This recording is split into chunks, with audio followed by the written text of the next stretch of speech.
Todos nos encontramos un día más para ver un modelo de ciencia política que nos permite analizar el poder. En este caso,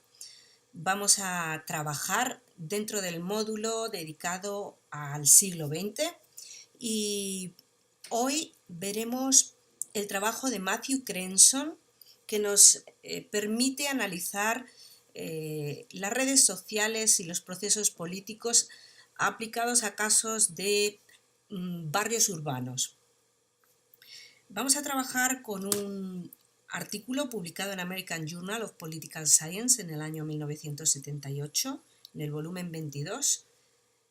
titulado Social Networks and Political Processes in Urban Neighborhoods. Y aquí vamos a comenzar analizando la pregunta que se plantea Crenson, donde en primer lugar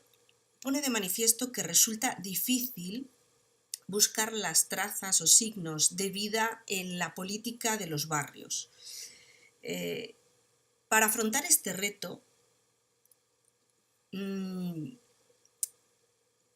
se basa en observaciones previas de Tocqueville,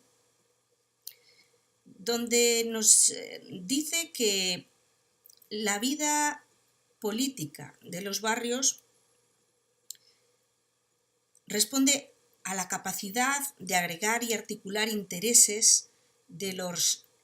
residentes y cierta capacidad de poder ejecutivo que permite producir bienes públicos y evitar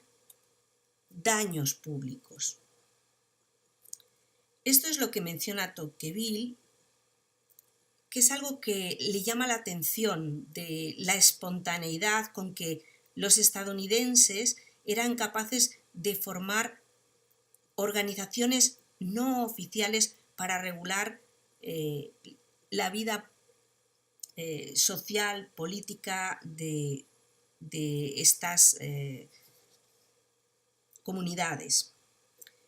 Hoy, nos dice Crenson, refiriéndose a finales de los años 70, las instituciones políticas no oficiales parecen haber tomado un cuerpo que supera a aquellas instituciones formales del gobierno municipal. Esta es una hipótesis que él avanza. La diagnosis general es que las neighborhoods, las comunidades, en los ámbitos urbanos podrían haber cesado de ser comunidades o que se han convertido en unas comunidades más difusas. Nos dice que solo aquellas comunidades con unos lazos fuertes tienen la capacidad necesaria de producir políticas. Sin embargo, las comunidades con lazos fuertes se han convertido, a finales de los años 70, continúa Crenson, en una especie en peligro de extinción. Lo que se plantea en su artículo es un estudio preliminar, como él denomina, de examinar estas proposiciones sobre los barrios como un ambiente para la política, y nos dice que aquellos findings, aquello que él logra demostrar en su artículo, es fruto del estudio comparado de 6 comunidades y de sus organizaciones dentro de esas comunidades en una sola ciudad, que es el caso de Baltimore. A continuación nos ofrece los detalles de los casos que va a comparar, esos 6 casos. Nos dice que estas organizaciones y estas comunidades no se han seleccionado de una forma al azar, sino que la selección ha sido diseñada poniendo atención dentro de las implicaciones políticas de las redes sociales que existen en las comunidades. Ninguna de las organizaciones que se estudian ni comunidades ha estado sponsorizada por una agencia gubernamental, sino que todas ellas son asociaciones civiles. Todas ellas se han elegido en áreas residenciales predominantemente de residentes blancos, aunque el income de los residentes variaba entre comunidades. Desde aquellos ingresos más modestos, unos $7.000 anuales, a los 9.400. Las actividades en cada comunidad se observan de 4 a 6 meses, entre 1974 y 1975, y se llevan a cabo entrevistas informales entre miembros de las organizaciones que se encuentran en la comunidad. Cuando se termina este primer periodo inicial de observación, los miembros de las asociaciones que atienden regularmente a los encuentros dentro de la comunidad son identificados,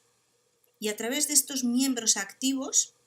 más o menos unos 10 en cada organización, se llevan a cabo entrevistas usando un cuestionario estandarizado. Finalmente, se llevan a cabo de nuevo entrevistas con residentes dentro de las comunidades, en general, hasta un número de 40 residentes en cada una de las 6 comunidades. Los resultados alcanzados dentro de estos estudios con encuestas le llevan a Crenson a afirmar que las comunidades donde encontramos una relación menos fuerte son grupos en los que nos encontramos pequeñas asociaciones con un reconocimiento por parte de sus vecinos que es mayor. Y esto es una conclusión contraintuitiva, de alguna manera. Encuentra que la participación de los residentes de la comunidad en estas asociaciones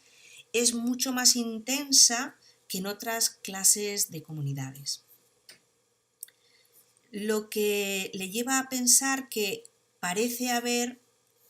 un sentido comunal más pronunciado que en otros grupos en estas comunidades que, sin embargo, se encuentran con lazos más difusos.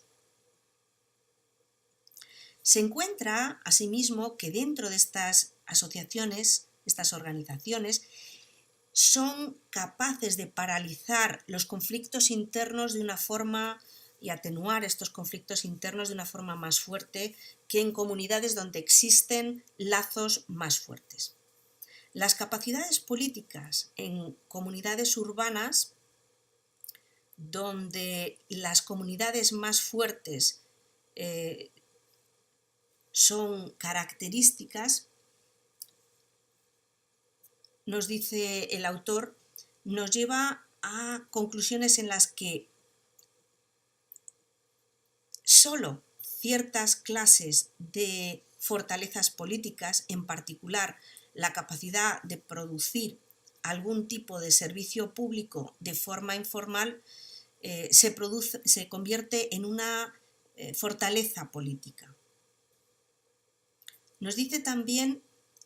que las organizaciones en este tipo de comunidades en las que existen unos lazos cercanos, fuertes, no son particularmente, no responden particularmente al sentimiento de la comunidad.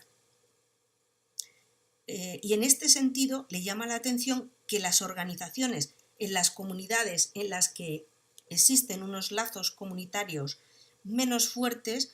tienen un resultado mucho mejor a la hora de movilizar a los residentes en torno a temas salientes o que surgen que representan sus intereses.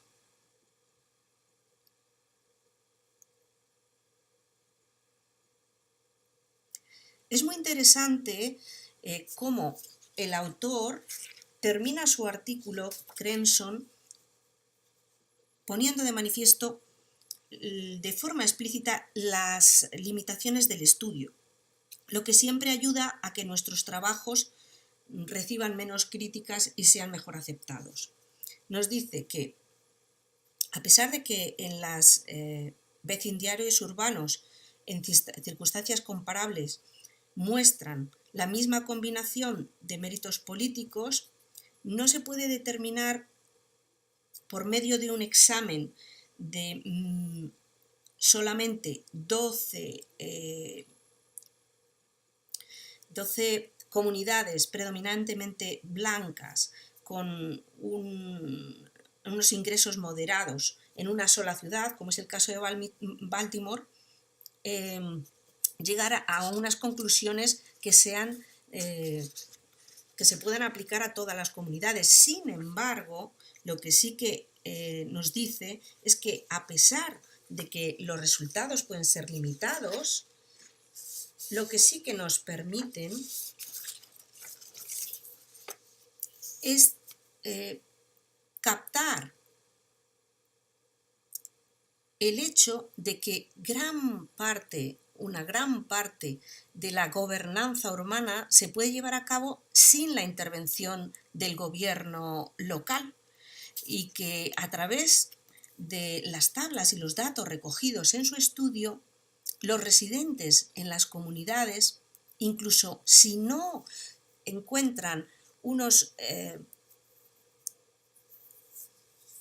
ligazón muy fuerte entre ellos dentro de las ciudades, sí que son capaces de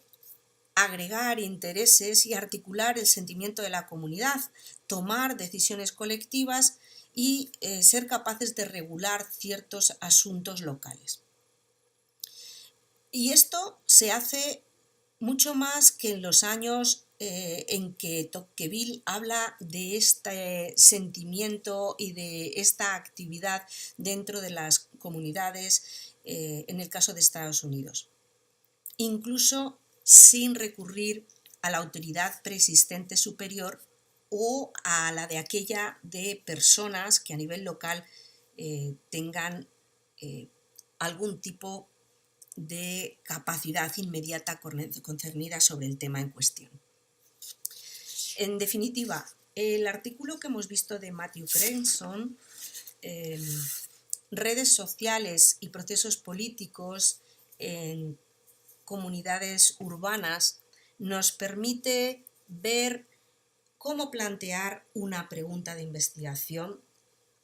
cómo relacionar esa pregunta de investigación con trabajos anteriores, en este caso los trabajos de Tocqueville, cómo plantear estas primeras hipótesis que avanza Crenson, relacionándolas con casos comparables donde va a llevar a cabo un estudio de datos, en este caso a través de cuestionarios, cómo después estos datos recogidos se plasman en tablas como la tabla primera, tabla segunda, tabla tercera y tabla cuarta, tabla 5 dentro del artículo, así como las conclusiones a las que llega sobre las comunidades en las que encuentra unas relaciones más cercanas y unas relaciones menos cercanas, y en cualquier caso, en ambos casos, se va a encontrar con cierta capacidad de las comunidades urbanas para articular intereses fuera de lo que es el ámbito de la política local, de las instituciones ya prescritas. Matthew Crenson también, a la hora de escribir su artículo, nos muestra cómo es importante señalar de forma explícita las limitaciones de nuestro estudio, lo que nos permite no ser criticados y que sobre nuestro estudio se construya posteriormente mayor corpus de conocimiento académico sin que se destruya absolutamente todo lo que hemos llegado a producir